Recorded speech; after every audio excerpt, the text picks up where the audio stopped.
Chapter 7. Quillerin intended to set the alarm clock Wednesday night, but he forgot, and on Thursday morning he was awakened instead by a rasping noise at the window. Coco and Yum Yum were sitting on the sill, chattering like squirrels at the pigeons outside the glass, while the birds had the effrontery to strut up and down the outer ledge within inches of the two quivering black noses. Quillerin awoke with a sense of loss. Did it mean that Joy had gone for good? Or was it merely coincidence that Coco had typed 30, the old newspaper symbol for the end of a story? Suddenly, he recalled the latest message in the typewriter.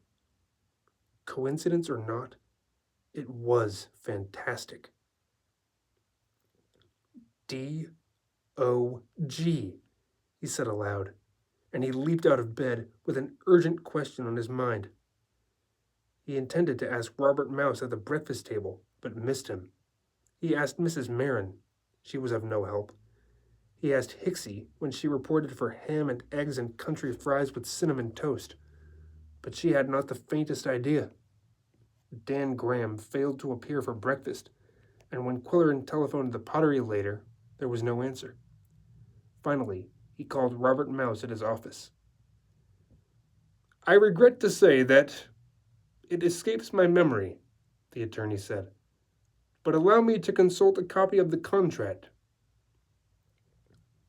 Quillerin mumbled an excuse about writing something and needing the information in a hurry.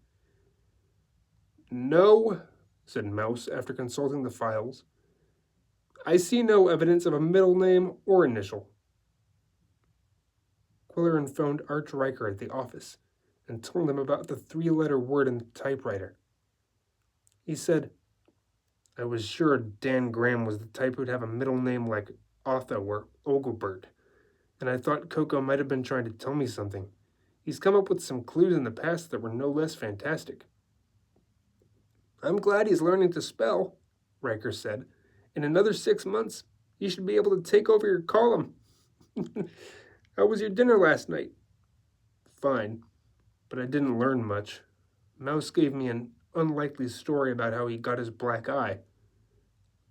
"Coming downtown for lunch?"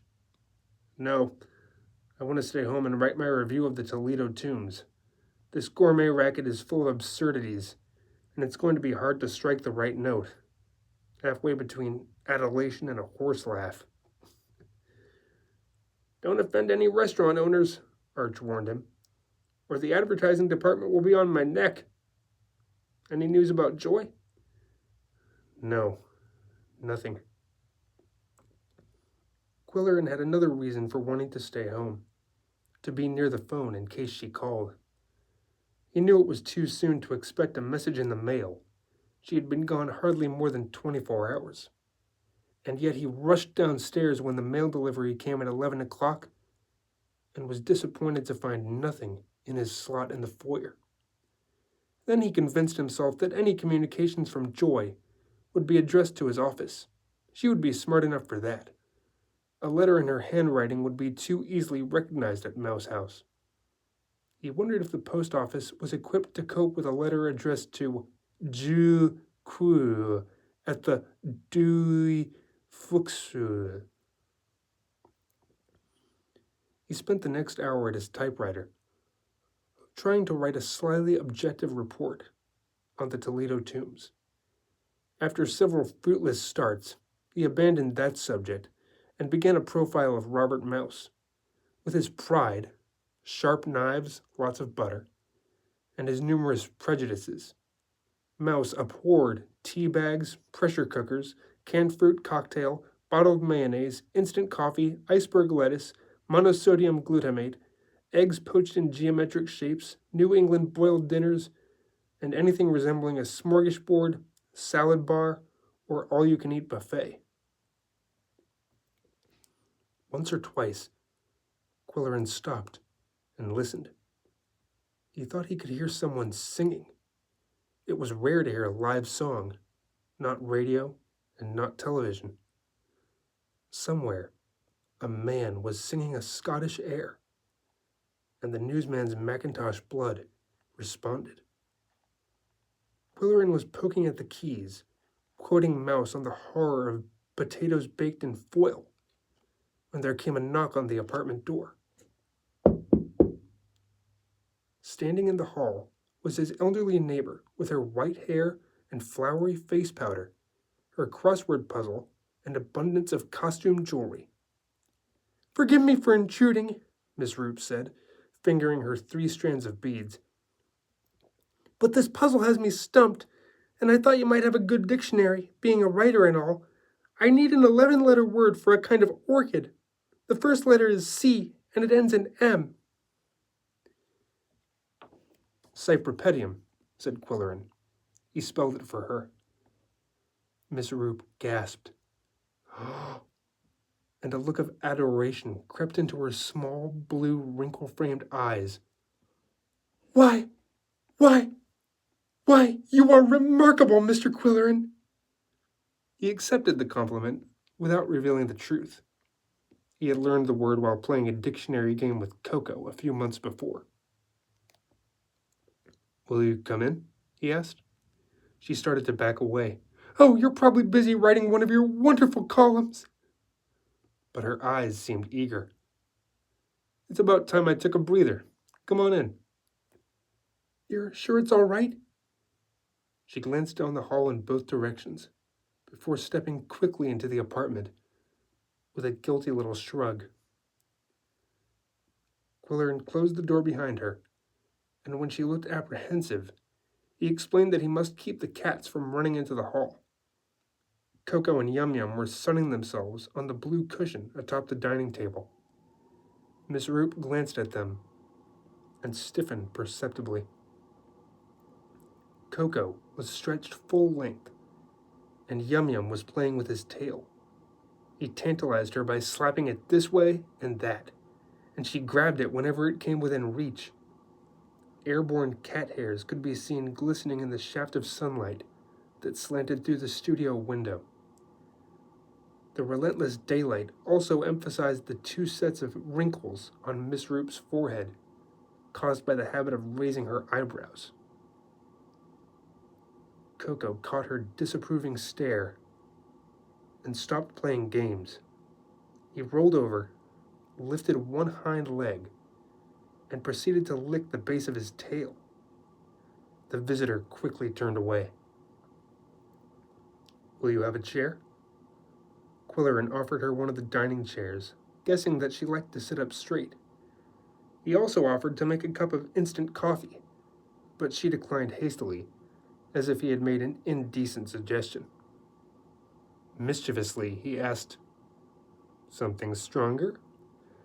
"Mr. Quillerin," she said firmly, "I might as well tell you right now that I disapprove of drinking." "I don't drink either," he admitted in his best chummy tone, without adding the grim reason why.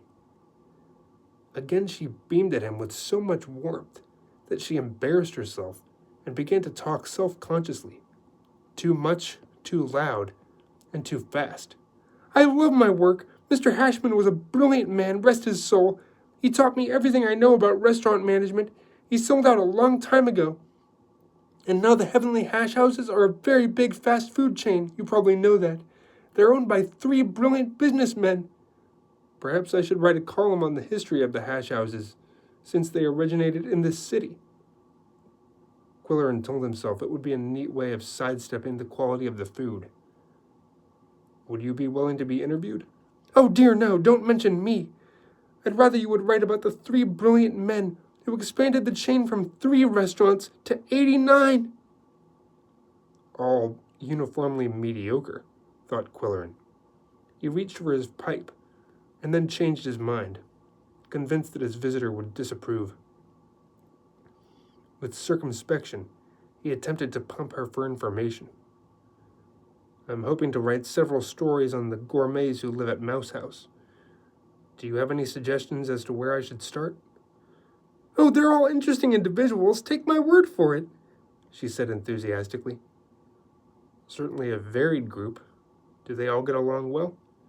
"Oh yes, they're lovely people, all very agreeable." "How about Max Sorel? Is he a success as a restaurateur? Oh, he's an excellent businessman. I admire Mr. Sorrel greatly. Seems to have an eye for the ladies. He's a handsome man, with a charming personality and very fastidious. Quillerin felt he was holding a conversation with a computer. He cleared his throat and tried another approach. You weren't at dinner Tuesday night, but there was a flare-up at the table. William was scolded for incompetence. We should all make allowances for youth, Miss Roop said firmly. He's a nice boy, very friendly. I'm an old lady with white hair, but he talks to me as if we were the same age. Quillerin had always had a faculty for inducing people to talk frankly. The look of concern in his eyes and the downward curve of his heavy mustache combined to make him appear sympathetic and sincere, even when he was purely inquisitive. But his technique failed to work with Charlotte Roop. He merely learned that Rosemary was attractive, Hixie amusing, and Robert Mouse brilliant, absolutely brilliant. I suppose you know, he said, attacking the subject with less delicacy, that we've lost one of our dinner companions. Mrs. Graham has left her husband, rather suddenly and mysteriously. Miss Roop raised her chin primly. I never listen to gossip, Mr. Quillerin. I hope nothing unfortunate has happened to her, he persisted. I heard a scream the night she disappeared, and it worries me. Mrs. Graham is perfectly all right, I'm sure, said Miss Roop. You must always maintain an optimistic attitude and think constructive thoughts. Do you know her well? We've had many friendly conversations, and she has taught me a great deal about her art. I admire her tremendously, a clever woman. And her husband is such a sweet man. They're a lovely couple. A peculiar noise came from Coco, who had jumped from the table and was looking for an empty shoe. Quillerin scooped him up and rushed him into the bathroom. Excuse me, he said to his guest when the crisis was past. Coco just chucked his breakfast. He must have a hairball. Miss Roop gave Coco a look of faint distaste. I wonder what happened to Mrs. Graham's cat, Quillerin remarked. She was all broken up about losing him. She will rise above it. She is a sensible woman, with a remarkably strong character. Is that so? I've been told she is capricious and a little scatterbrained. I beg to differ. I have seen her at work. She knows what she wants, and she takes endless pains to achieve it. One day she was sitting at the wheel, spinning a pot, as they say. Or should I say, casting a pot? Throwing a pot, Quillerin corrected her. Yes, she was throwing a pot on the wheel, pumping the machine with her dainty little foot, and I asked her why she did not use the electric wheel. It would be so much easier and more efficient. She said, I'd rather work harder and produce an object that has my own personality in the clay. That was a beautiful thought. She is a real artist. Miss Roop rose to leave. I have stayed too long. I'm keeping you from your work. And when Quillerin remonstrated, she added, No, I must go downstairs and get a bite to eat. When Charlotte Roop was gone, Quillerin said to Coco, Did you hear what she said about the wheel? Yeah, said Coco, who was back on the table, washing himself in the sunlight. Dan said he saved Joy from a serious injury by throwing the switch. A slight discrepancy, don't you think? Coco nodded in agreement, it seemed. Or was he merely licking the pale patch of fur on his breast? I'd like to figure out a way to sneak you into that pottery, Quillerin said. I'll bet you could sniff out some clues. More than once in the past, Coco had led the way into a highly revealing situation. But if the cat had a sixth sense about suspicious behavior, Quillerin's sensitive mustache had an equal awareness.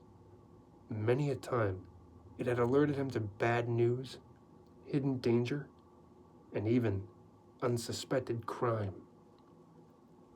Now, he was experiencing the same disturbing quiver on his upper lip. It was telling him that something dire had happened to Joy.